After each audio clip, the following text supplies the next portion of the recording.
Thanks. So, Eric Maxwell, I work at Google, specifically on the Google Cloud consulting side. I run a consulting practice that we call 10x Technology. We focus on driving organizational transformation through things like DevOps, platform engineering, and of course, DORA. And what I also do is I'm one of the researchers and one of the authors for the DORA project. So, basically I get to research these things and talk about them all day long and write about them. And then I go to Google Cloud customers. I help them understand the research. And more importantly, I teach them how they can put these things into practice to drive their transformation. So that's me. And Eric and I have very similar jobs. Less DORA research that I do, but Ricky Zachary, I'm the global platform engineering lead at ThoughtWorks, and very similar to what Eric just described. I am helping our clients and customers on their platform engineering journey about how to effectively use AI, how to scale it across their organizations, how to measure the impact of not only their platform engineering initiatives, but also now their AI and agentic initiatives within the SDLC. So I'm doing a lot of work globally with our clients on what should their platform look like to maximize their input, what areas of waste and friction do they have, and how do they use AI for that uplift, and then how do they actually measure the impact, right? Their CEO is asking them what's changed, what's different now that we've implemented AI. We're helping them do that across the entire value stream. We do indeed have very similar jobs. You probably write a little bit more than I do. I don't get that chance to write as much as I would like, but yeah, very similar. I'm thinking and talking about platform engineering and now AI all day. Yep, me too.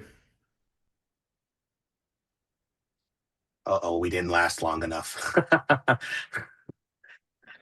And perfect timing. So I just had to take a quick phone call to do some debug points.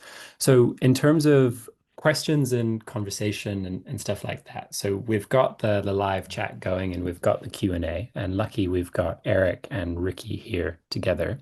So it'll be a slightly alternative format to what you expected, but easier to kind of do it this way, and we can really get a good flow of information going and take questions first. So I think a great place to start is talking about this topic of conversation really that we're on. I mean, the name of this event is really around AI and platform engineering, platform engineering being foundational to AI. I think that's a topic that we have been talking about a lot. I think Ricky, you and I, every time we see each other, we talk about it at the moment. I think Eric Yes. probably spent hundreds of hours writing and thinking about this topic recently. I also have done that as well. You know, Eric working on the DORA report, I working on the state of AI and platform engineering. I'd kind of love to start with, and forgive me if you touched on this a little bit, but maybe we can go into a bit more detail, Eric, on really what the DORA report said on this idea of AI and platforms and their intersection with one another. Sure. Yeah. So this was actually very exciting for me, being very involved in platform engineering and having been involved in this space for quite some time.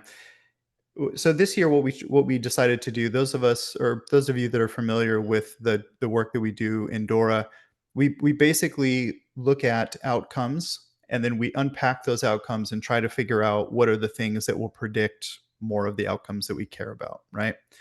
And traditionally we have looked at what we call our DORA core model, which is a set of capabilities that will drive software delivery performance, reliability. Those topics then will drive higher levels of organizational success and well-being.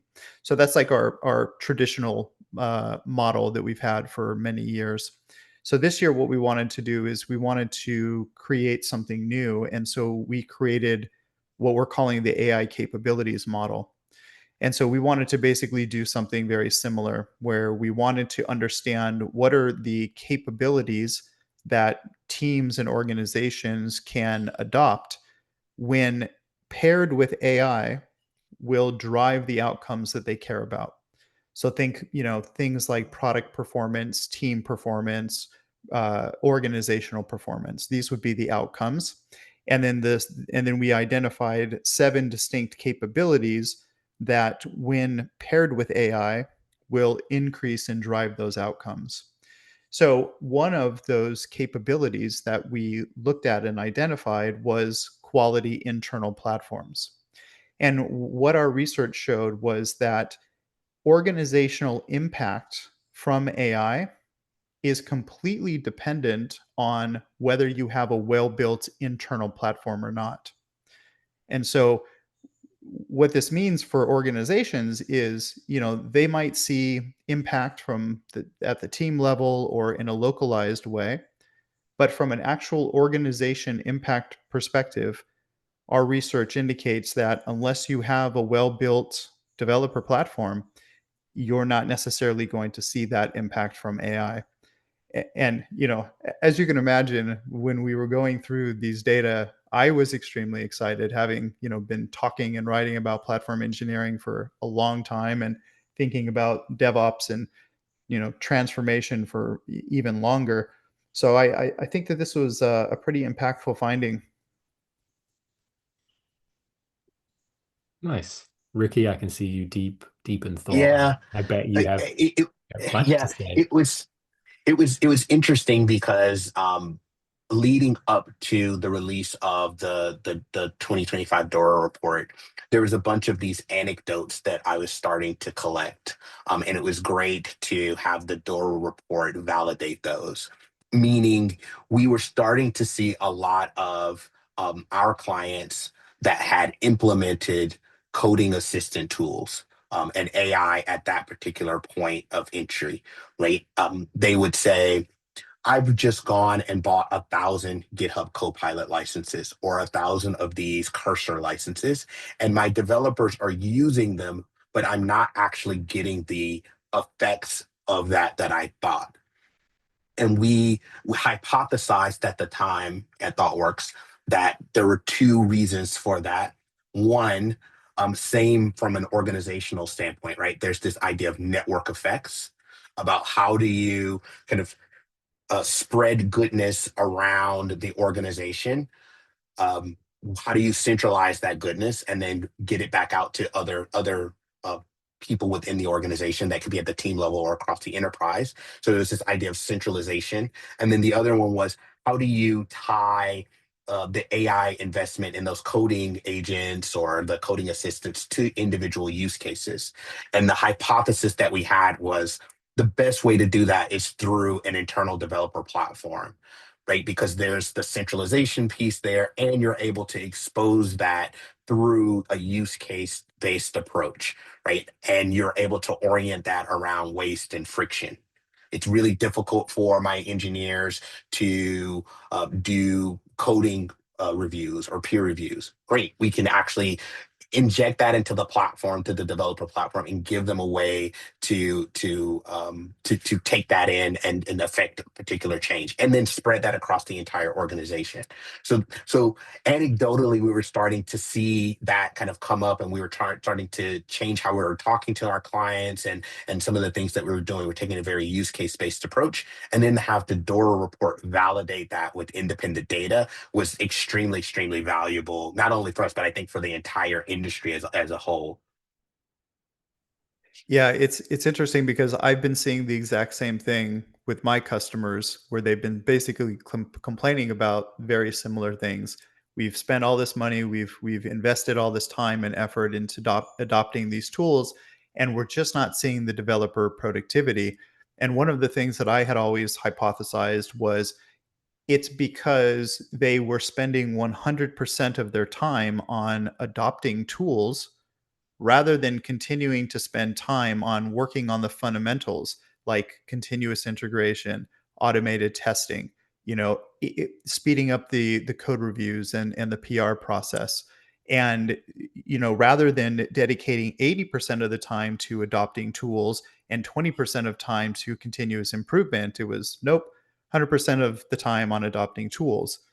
The The other thing that's really fascinating to me is that, we've been talking about, not only from a DORA perspective, but just from an industry perspective, we've been talking about small batches, and that, working in small batches is really the key to success. Well, what do the vast majority of people use these tools for? They use them to create more code, and to push more code into the system faster. And so, in a lot of ways, they're working in anti patterns, and they're pushing more code into systems that are already fragile. I mean, I don't know about you, Ricky, but every customer I work with, not a single one of them raises their hand when I ask the question, raise your hand if your automated testing is great. They just don't I raise their just said hand. that.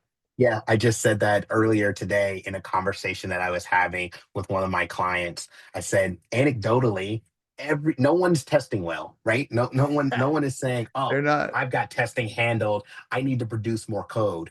You're producing more code, and by a byproduct, you're right, Eric. My testing is falling down. I'm not testing very well. I was never testing well. I had a 6, 8 month manual testing cycle, and I wish we could automate more, but we're going to use Yep. the coding agent to produce more code. It is kind of, and it was a very funny kind of like catch 22, if you will, a lot of the times. I mean, Yeah. you made that exact point, I think, in our webinar we did like 3 weeks ago. Yeah. Exactly that same topic. And I think this is the thing that so many of the people miss. I mean, when you look at these, there's so many numbers bandied around at the moment. There's this famous MIT number, 95% fail, 5% succeed. I think in DORA it was like 7% succeed. In ours it was like 9% or something. Whatever this random percentage, there is this group of people who are really seeing gains. Like Eric, you broke down, and they're the ones with the platforms. But they're also the ones who kind of already have some sense of working on a foundation rather than be like, amazing, we're going to be able to put out so much more code. I mean, I've already seen people bragging about the millions of lines of code they're able to output now. The 1 billion code number that gets bandied around. And it's like, well, that has never been the problem. Our problem has never been. It's like you see NASA lands on the moon, like, oh, they did it in 2 billion lines of code. It's like, well, it wasn't the 2 billion lines of code that did it. And I think this is the same mistake that we really see, and that is that gap, really. It's when you're focusing on things like testing, a little bit less exciting, a little bit less boring, or you're fixing your CI/CD, you're actually in the foundational point. I've seen some great messages coming into the chat here. Now, we do have the ability to let you talk, Sean Bays. This is kind of an interactive point. So, Sean, I don't know if you want to, if you just want to in the chat, but I'm going to allow you to talk for a moment, and then I'd be really interested to hear kind of your thoughts because you're sharing some cool stuff in the chat, and we can chat to you for a little bit. Yeah, sure. Yeah, thank you for the opportunity. And look, I'm really enjoying this conversation. First off, and Ricky, I haven't seen you in a while. We met last year in Las Vegas, but I Oh, work for Coder, so we're one of those platforms that you know. I think it's interesting, right? When we get into a conversation, it for me, it's more about like what puts in front of me is compliance, governance, and networking. Start the conversation right out of the get-go. And they want to make sure what they're doing is safe. And they want to make sure that they can effectively test and manage AI at scale. And then we get into this value framework. And for me, it's trying to realize where I can impact the business. Not just like you guys talked about, like, oh, improving this amount of line of code, but really the reality is how are you leveraging that across the organization and how are you doing it safely? So I just shared just some thoughts. I love the DORA metrics, but I think it also goes another level deeper. Like, hmm how do you do this without having drift and context switch and siloing within organizations? There's just a lot that goes on. I think 26 is going to be a super interesting year for all of us because I think there's going to be clarity around how and when and what you deploy. That's just my feeling. Um, but I think everybody's starting out with Gen AI and then they're going right into that full agentic motion, but they have to do it safely and they got to be really careful. Anyway, that's just my 2 cents. There's something that you said there that resonated with me because of a conversation I had with one of my clients yesterday. I talked to this individual. He's the SVP of platform engineering at one of our client organizations, and he said, Ricky, the DORA metrics are great for my peers within the engineering organization. They get it, they understand. And we've come up with another set of more leading indicators of effectiveness at a lower level, right? PR time, all of those things. He said, the disconnect right now is with my CEO and my C suite, right? What they've seen is I've spent X number of dollars in AI investment because of all of these, strategy issues, right? Strategy by FOMO. I've been calling it country club strategy, right? Where I'm at the country club, I'm a CEO. I talk to another one, and they say we are getting 30% uplift with AI, and then I go back and I say we got to get 30% uplift with our AI investment, right? And ultimately, what he was saying was, because of those things, the CEO says we have to use AI, get AI in the hands of every developer. And what he's not able to do is provability with that AI investment up to the C suite, which is last year in 2024, I had a piece of work that you told me was going to take $1 million and 8 months to deliver. And now I've made this AI investment, and you're telling me that the same or a similar piece of work is also going to take me 8 months and $1 million to do. What did I just pay the $1 million of AI investment for? And again, it's because we're not tying the engineering efficiencies that we are doing to how we're going to remove waste and friction out of the system. And then we're not making that investment within the platform so that it spreads across the entire organization, right? That's one of the organizations that has just bought a bunch of GitHub Copilot licenses, or Right. whatever other tool that they're using, and just applying them, right? So I think that as engineering leaders and technologists, we do need to do that next level in 2026 of tying it all together, because I think we're getting really close to getting the engineering measures there and understanding what we should do. Now we have to do a better job of tempering some of the expectations that our CEOs and C suites have, and then actually being able to do provability when it comes to some of that investment. Yeah, I totally agree. We spend time on about 4 or 5 elements, but one of them is improved governance and breach risk. Like, how do you put a number to that?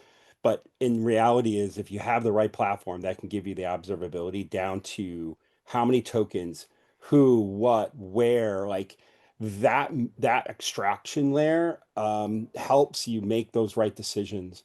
Then we talk about operational efficiency. Like, how do I operate this thing and get return on investment for like 1,000 developers? Time savings from a developer time standpoint, right? How does this improve a developer? Because let's be honest, it's a human running an agent, and that agent is a builder next to you. It's not any good unless you have a builder sitting next to you, like a real person driving it. And then we unlock like FTEs. Like, how do I give back to the organization more engineers that they can then spend time on Mhm, business value, things that are going to drive the business from a revenue perspective? And mhm, I like to do this up front. Like, for me, I'm like, look, I don't want to waste your time.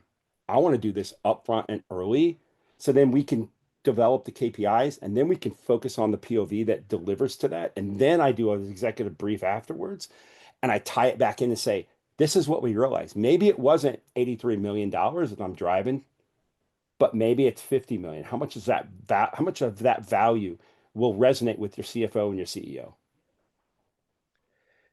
Yeah, mhm, and when you have a well-built platform, another thing that we've been doing, that we've been playing around with, is basically putting a gate before the developer, when the developer wants to create like a new sandbox or a new project or launch a new workload on the platform. They have to pick a KPI that their work is associated with.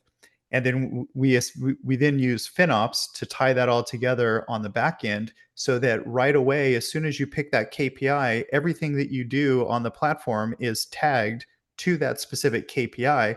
And then you can do automatic like P&L reporting and driving toward whatever that specific outcome is. So if the outcome is like reduced churn by 10% as an example, now by just having the developer pick that when they pull up, launch a new scaffolding or a new workload, they can automatically tag all that stuff and report that, and you automatically now get visibility up to the C-suite, and they can tell down to the dollar, how much have they spent on trying to reduce churn by 10%, and how close are they to actually meeting that goal. And I think that's pretty cool. Yeah, it's Yeah, extremely cool. I mean, I think the part of the challenge there, I mean, in our state of platform engineering report we did last year, I think it was 44% didn't measure anything at all. And when we talked, I think Ricky in Platform Con, I think one of our things when we were talking on our panel of what makes platform engineering great, measurement was part of that. And I Hmm. can't remember the exact numbers, but there was very few raised hands when I Hmm. asked who was actually measuring. So I think it is that, there is so much measurement power that we can kind of unlock. Platform engineering can unlock from the observability perspective. You can see I've just pulled Alora in here. I have this all power now to pull people in from in the chat and do that. So if you want to talk, you got a burning point, you can message me or just say it and I'll pull you in. And Alora from a reliability perspective. But like, yes, we do have all this potential power to be measuring things and really see the ROI and track them, but so far it seems like no one is doing it. So it's no surprise that when it comes to the AI perspective, we're not able to measure AI ROI if, spoiler alert, in our most recent state of platform engineering, we're surveying people if they're measuring platform ROI. Most of them aren't. So most people are not even sure how to measure their platform's ROI. So I think it's no surprise the ROI kind of question is a bit of a muddle at the moment. And I know that I just kicked up a great topic storm, but Laura, I wanted to give you the chance to say your point. Thank you. As someone who's managed a whole bunch of SREs, data centers, cloud, and everything in the middle, I've also seen the evolution of AI, where it's just been like, oh my gosh, look at this. This is going to be such a cool tool. It's going to make us write code faster. Well, it's also going to help you write bugs faster. But what my biggest concern is that a lot of times, and no ding to application developers, they're under pressure. They need to ship features out fast. Products always on their head. But it really falls down to the infrastructure and the reliability folks on the operational side to maintain that mess. Because guess what? When an incident happens, and basically I've seen this happen, which doesn't make sense to me, but the SREs get paged first. Like, we're not going to have any context as to what's going on in the application. So how do we essentially educate people to build in enough observability and add metrics from the get-go so that they are able to troubleshoot stuff, ideally themselves, or at least give an indication to SREs that, okay, this is what's going on, and you can kind of diagnose that. So that is one aspect of application development. Then the other one is around, the AI infrastructure itself. Like, cool, okay, we set up all this infrastructure, but guess what? AI gateways, they're all hosted on like servers and compute. You can run out of capacity. So if you haven't provisioned your cloud compute correctly, you're going to have latency issues. You're going to have backlogs of requests. How do you essentially design those? And that's where it becomes an art, because a lot of times you don't know what the traffic is going to be like. So it's kind of like finger in the air guesstimates. And I feel like there's a need for more rigorous upfront, like almost like load testing, that people can project what their bandwidth requirements and what their AI token usage and all of that stuff is going to be, which is incredibly hard right now. I don't think we have like any standards around that stuff. But my point is that that falls really on the reliability team, and I don't think that's getting enough exposure. Again, selfishly, it's not getting enough exposure when we're talking about AI. That, hey, not only do you have to worry about like building in all of the good practices from the get-go into your application that's leveraging AI, but you also have to worry about the compute and setting those up, because at the end of the day, incidents are going to happen. Like, that's just a way of life. But then how soon can you mitigate those if you have these in place? Yep. That's my piece. I, I will say I'm going to just answer the second part because I know Eric is going to have a good answer for the first part, and there is a Q&A question about the second part on the Q&A channel. And this is something that I've just been recently thinking about, on the AI infrastructure side, the infrastructure that's necessary to support the AI workloads and the code that's being generated by AI.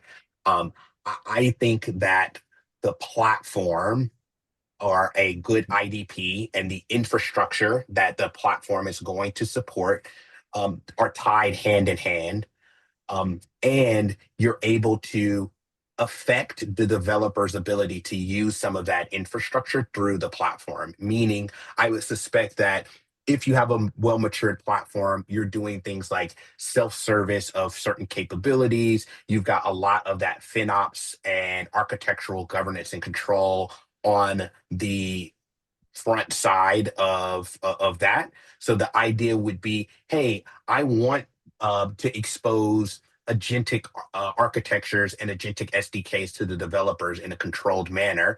And here are all of the parts and pieces that they're going to have. So when they go into the service catalog and say new agent or new API, it's already fit for purpose for that. Open telemetry is instrumented. So all of those things up front are there in the service catalog and instrumented so that it's not an afterthought.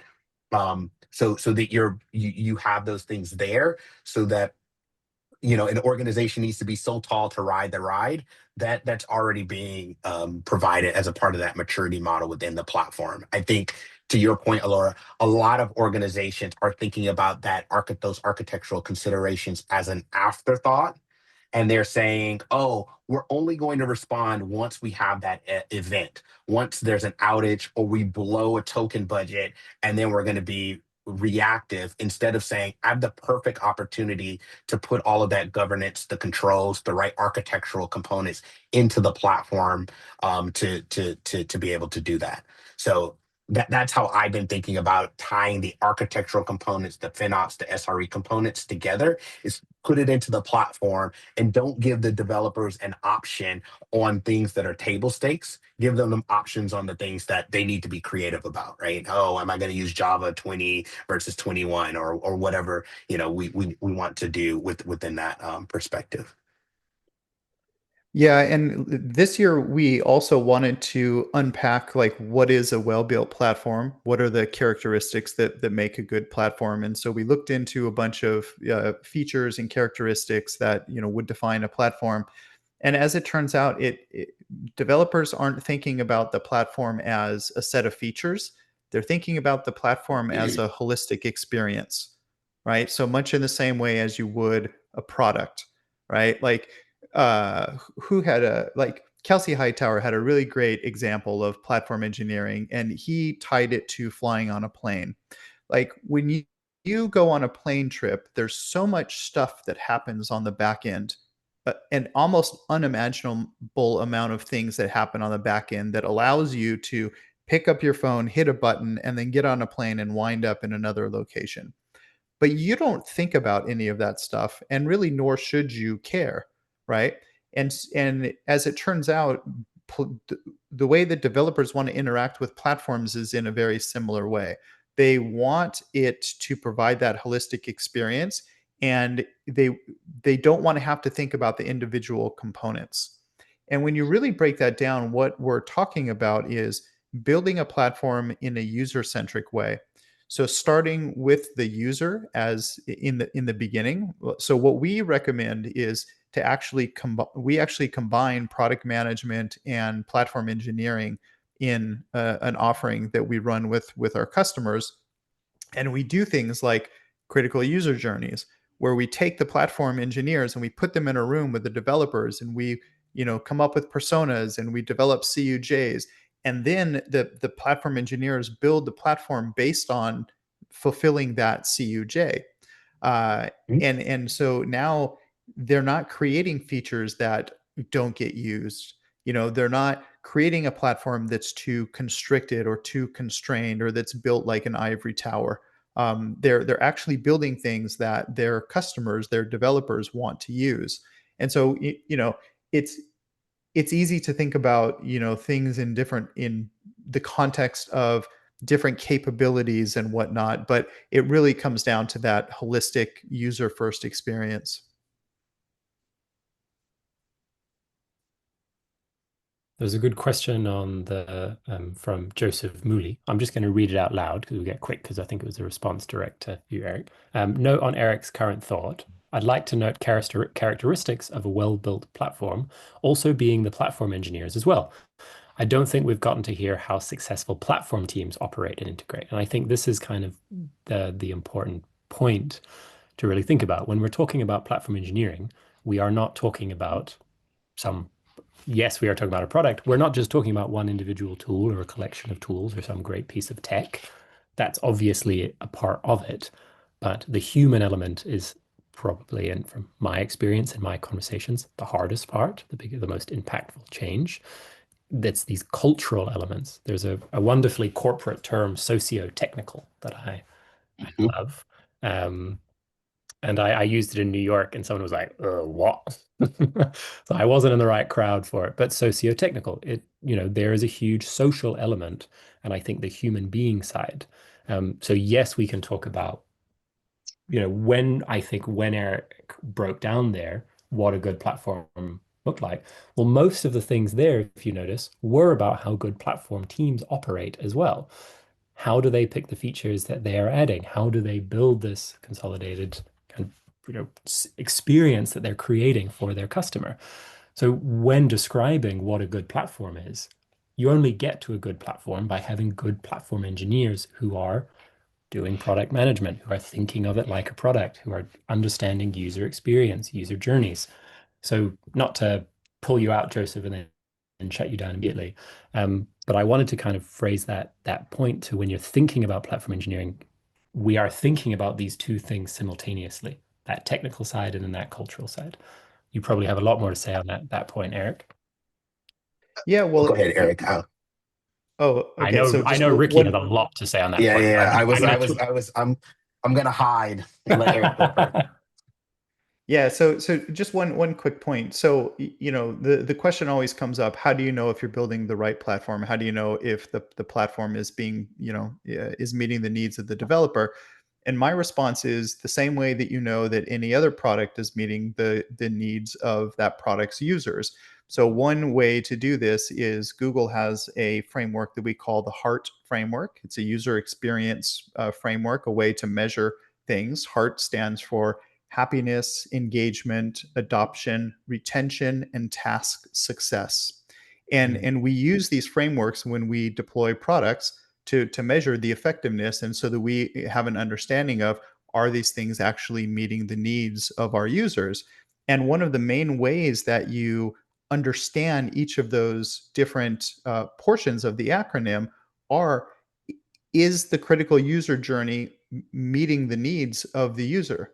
And of course, you can use product logs and things like this to collect data to understand it. But at the heart, what you're doing, no pun intended there, at the heart of this is you are analyzing whether the product is effective for the customer. And I think that's really the mindset shift in the way to think about this.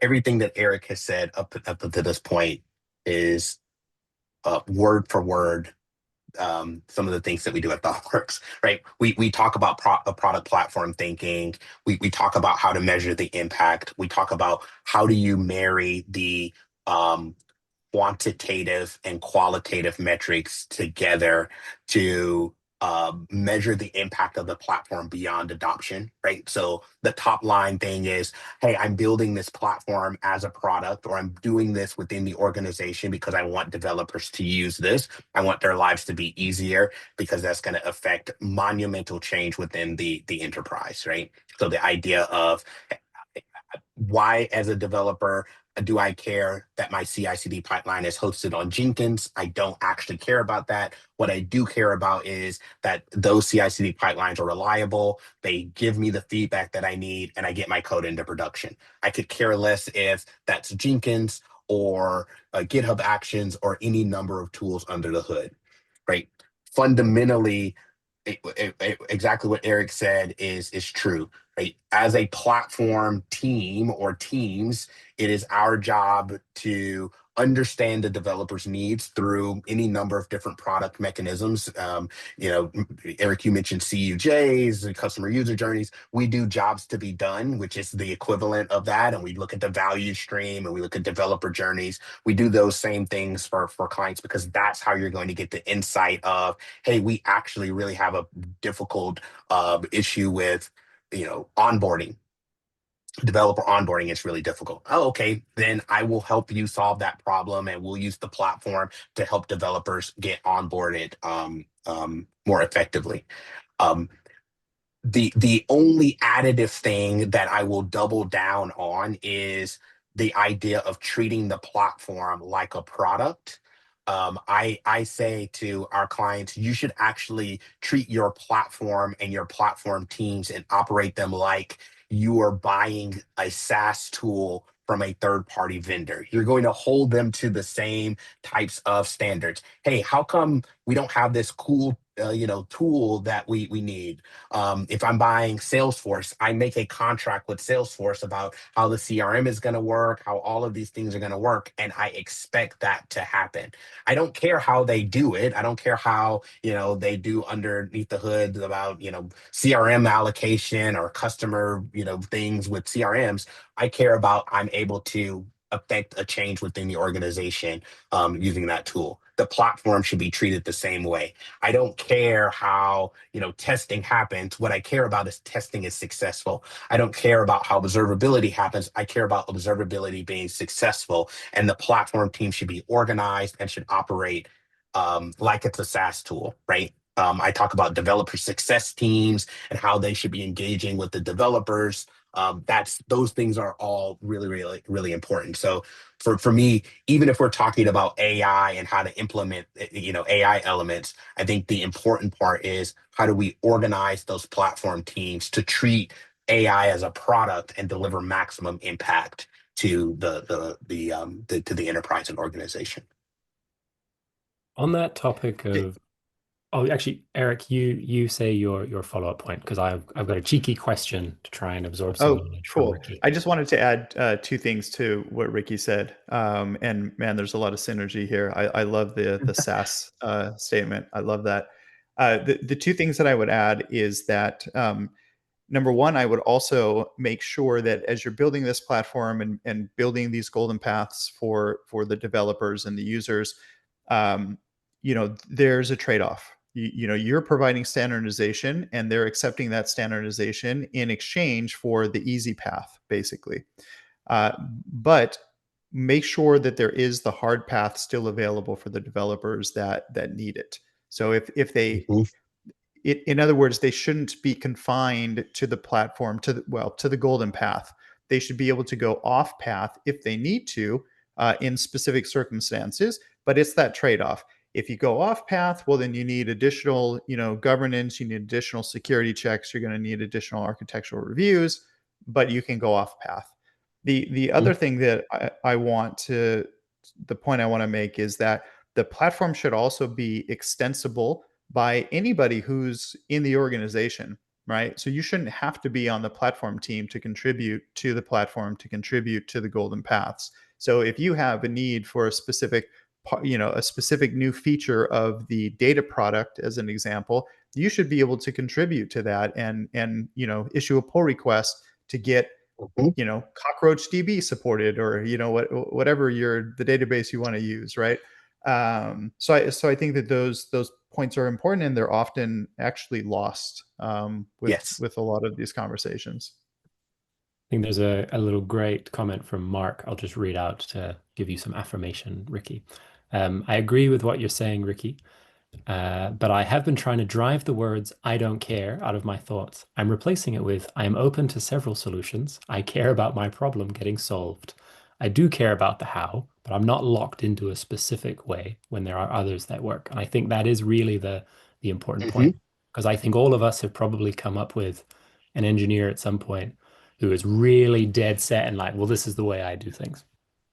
Hmm. And often when we say like, To oh, Eric's Yeah, Exactly.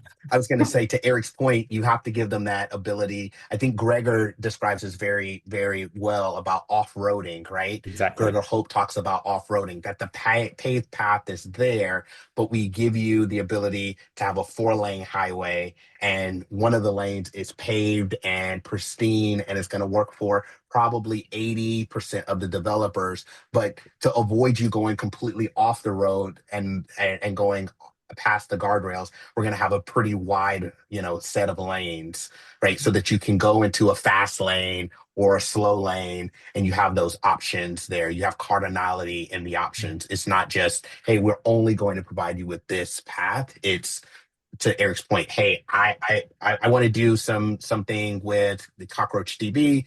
I can do a pull request, support that. And that may work for my specific area, but to the point of treating it like a product, I can then go as a platform engineering team and say, hey, it looks like 8 people have really, or 8 teams have really wanted Cockroach DB support. Let's take that, harden it, and put that in to the capabilities store or into the service catalog. So now that's just an option everyone can use. So you get that ability to almost organically pull and understand the developer's needs through that additional interface of, we're going to pave more roads instead of, having people go further and further off the road. I'm sorry, Sam, I got really excited about that. No, I I mean that apologize for was cutting that you was off. basically exactly where I was going to go, except you made it 10x better and you pulled in my favorite analogy, which is Gregor Hope's. He even, Yep. if you've read his book, he has a great, and by great I mean terrible and great in its terribleness, drawing of like a turtle on a bumpy road and then like a Ferrari on like a fast lane,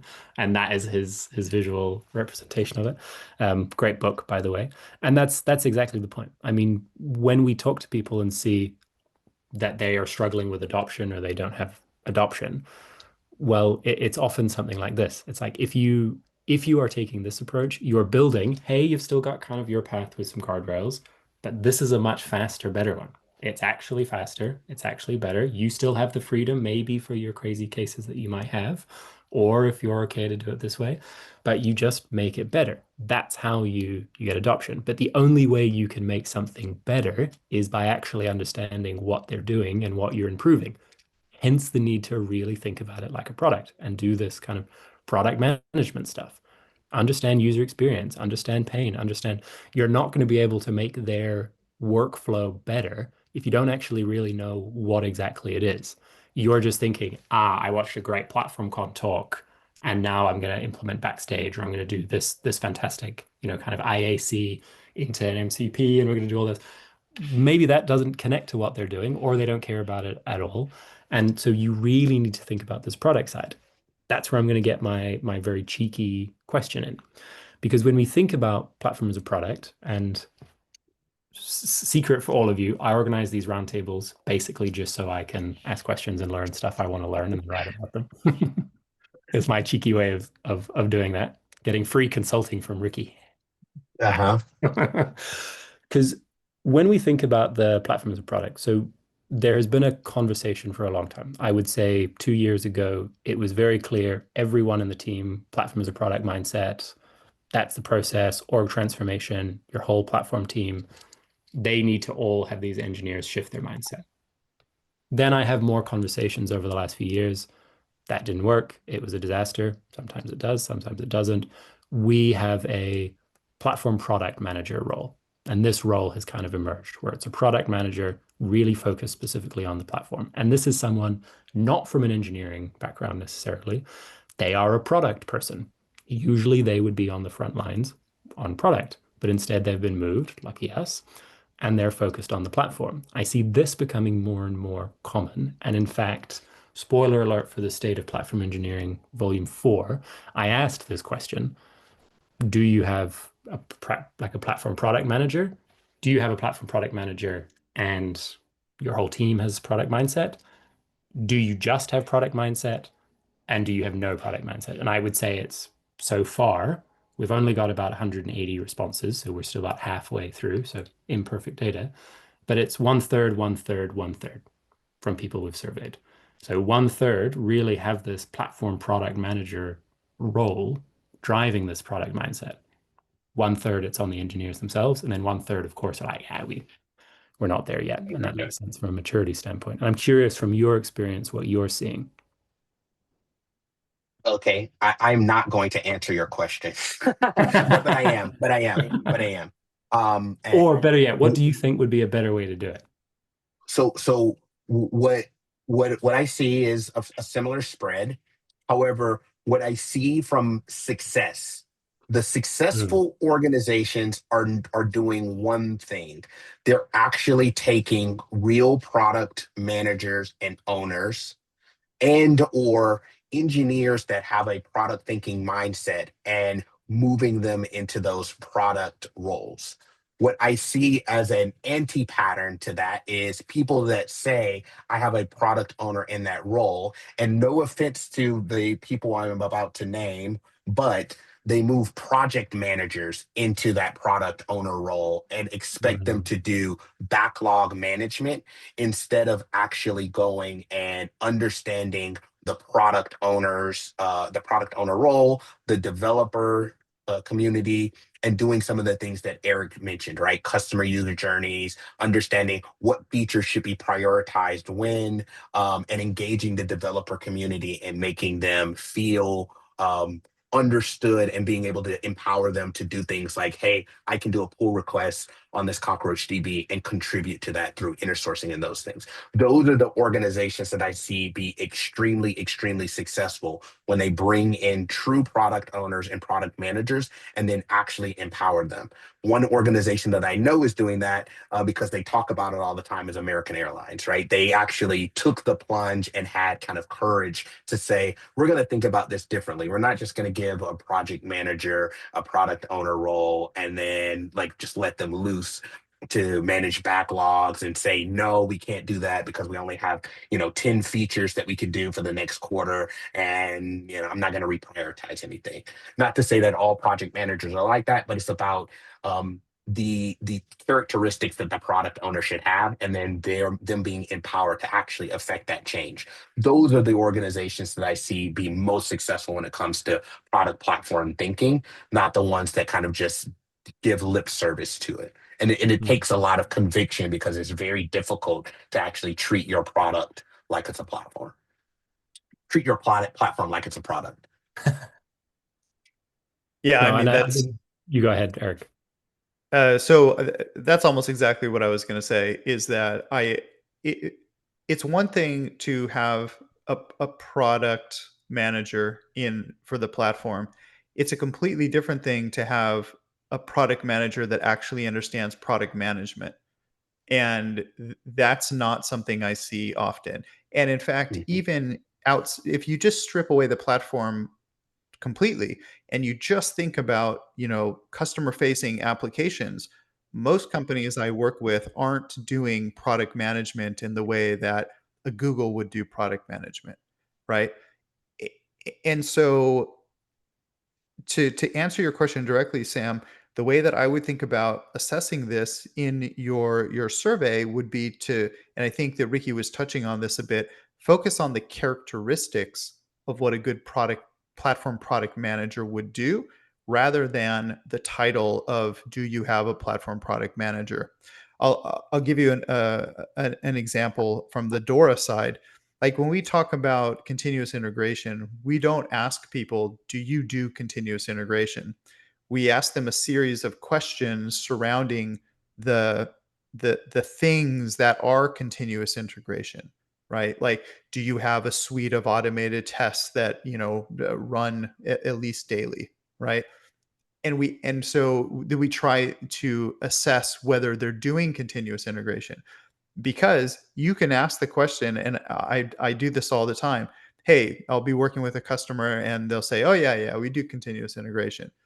And then I explain to them what continuous integration actually is, and then they say, "Oh, okay, yeah, we're not really doing continuous integration." Or I worked with one customer and they said, "We're doing continuous integration." And then as we started digging into it, they're like, "Yeah, so we do check in that we have a series of manual tests that occur over the span of a couple of weeks." And I'm like, "Okay, we're completely talking we're using the same words, but we're talking Yeah. about completely different Yeah. things." So yeah, that's the way that I would approach it. And I mean, we snuck in a very sneaky thing on exactly that last year to understand. And we saw there was an 18% gap between those who responded, who said they don't measure, and those who said, oh yeah, our ROI is going up. So it was like 44% said they don't measure, and then it was like 60% or something were like, yeah, we have, our ROI is great. We're like, okay, well, there were these weird kind of gaps between those who like, okay, well, if you're not measuring, how are you able to answer all these other questions that we've got? And you Yeah. have to be so careful with stuff like this. And this is, on that exact point that Ricky said. I mean, has been my suspicion as well.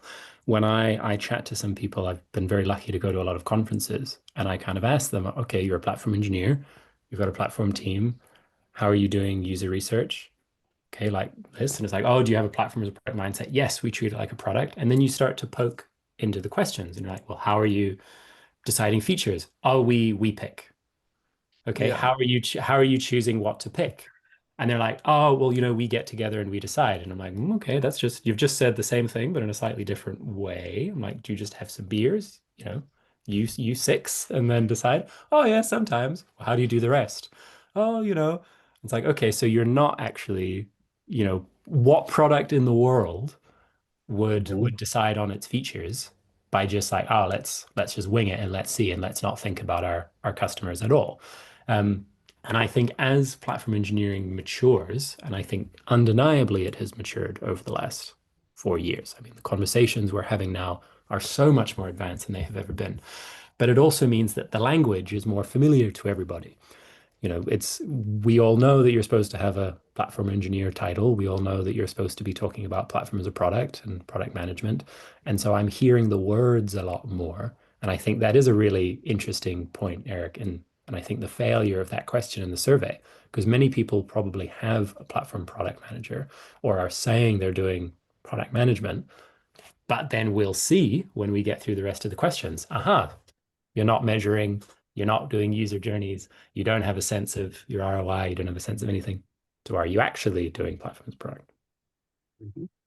Yeah, it's a heavy lift though. I mean, it's a heavy request for customers and Very for difficult. organizations. Not only are we saying you need to completely flip the paradigm and oh, sorry, we've been telling you for the last 15 years to shift left, and now just kidding, Shift now you down. want to shift down. uh, oh, and Shift by the down and way, left. Yeah. Shift yeah. diagonally to the left. Shift down and to the left. Yeah. Right. So not only do you have to shift down, but now you also have to understand product management, and you Mm. have to take teams that are traditionally not involved in that space, and now they have to have a product mindset, and they have to have the platform engineering mindset of that everything is a product, and so it is quite difficult. I definitely empathize with companies and organizations as they're going through this transformation. Mhm. There's a good I question agree. from Parag I kind of wanted to just bring in because I think what you're about to say, Ricky, will probably connect to it. I was actually going to answer that because of that, and a question that was earlier about platform engineering still being a cost center. I think Mm. that those are both connected around the economics Well, if you of just give that. me a second to Eh, read the question out loud for the yes, people yes, on the yes, yes. Go recording. ahead. You're Sorry. so I love with you, Ricky, the excitement. I feel it all the way, 1,000 kilometers away. So thank you, Parag, for the question. I'll just read it out loud. A large part of product management is to optimize for profit, perform market fit analysis, determine paths to monetize, prioritize the strategy, and work needed that maximize profit. Do you see the same economics for platform engineering where the buyer is internal? Is the emphasis of monetization different than external? Yes. And so the answer to that is because most organizations see IT engineering as a cost center, the idea of those economics being how much ultimately most of the conversations start with, if I'm going to do platform engineering, I want to be able to monetize savings and efficiency, right? So I'm spending $100 to produce X amount of code, and I want that to be less money, right? I want to do $75 to produce and operate code in a production environment. I add in operate there, because that's the important part. So the same way that I would want to have economics for a product that I'm going to go sell to, another customer, I should have that same economics internally, right? I should be able to understand where waste and friction is within a particular system. If we want to reduce the amount of KTLO that's happening, and then we have a bunch of developers that are doing KTLO work, keeping the lights on work, and I want to use the platform to reduce that number, that should go into the economics that I'm using for the product market fit that's there. That shifts the kind of larger thinking of the organization away from platform engineering is just the cost center to platform engineering is an actual value center, and the value is in more efficient engineering operations, increased time to value, increased time to innovate, and I'm getting things out into the market faster, right? I'm able to compete faster. I'm able to operate more efficiently. Those are the economics that we usually start the conversation with there, and then orient the product platform thinking on the economic side, on the monetization side around those same things. So you're treating it just like it's a product. You're treating it just like, hey, I'm going to get a bunch of angel investment money from a PE firm or a VC firm, and I'm going to use that internal mechanism to provide value internally to my organization. So we think about the same types of mathematics and economics internally for a platform engineering team, just like we would a product team that's just out in the wild. Yeah, because ultimately what the platform is there for is to accelerate the time that it takes your developers to get value into the hands of their customers, which drives the business value for the organization.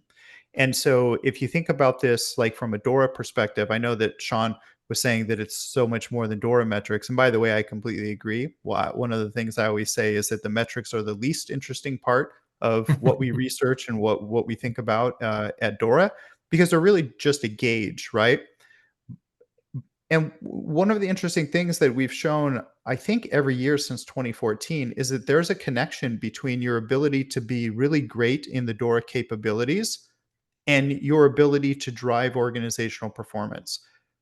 Depending on the year, it's some amount of accelerator between like 1.5 and 2.2x, let's say, for sake of argument. But what that means is that the faster you can deliver software, the more stable, the more reliable that you can deliver software to your end users, the greater chance you have of meeting or exceeding your business goals. And so if the platform can enable that, that is a direct link in ROI. So you invest in the platform drives the DORA metrics, DORA capabilities, your ability to deliver value to your users, which predicts higher levels of organizational outcomes and employee well-being. And so I think that really helps kind of flip the narrative from this is just a place, a money sink, to no, actually, if we invest in these things, there's real tangible ROI that we can get from doing these things. Absolutely. I think we've just ticked over on the clock. So I want to thank everybody so much for joining. I have like 400 more questions I wanted to ask, but you will have to join our next roundtable. I'm sure we will do another one. And if you are in KubeCon in Atlanta, I think Ricky, you will be there. Am I correct? I am. I'm in Atlanta right now. Ah, I live fantastic. there, so I'm just gonna walk across the bridge to get over to where KubeCon Perfect. is. Very convenient for you. So if you're Yeah. in KubeCon in Atlanta, we'll be doing some in-person roundtables there. If you're in reInvent, we'll be doing some in-person roundtables there too, and continuing the conversation in person. We also do these quite regularly, these wonderful joint conversations. And I want to say a big thank you, Eric, for joining as well. I think super, super interesting insight. The DORA report is something I think we all kind of read and look to. In Amsterdam, there will be a roundtable next year, I'm sure. We love to do them, and we love to talk to you. So huge thank you, Eric. As always, huge thank you, Ricky. You are my font of all knowledge. So I appreciate talking to you guys. And to everyone, thank you so much for joining. Great questions. You'll all get the recording tomorrow, or perhaps the next day. Thank you so much, wherever you are. Hope you had a good day, evening, morning. Thanks, everybody. Thank Bye. you. Thanks for having me. Thanks. Bye. Yes, this is great.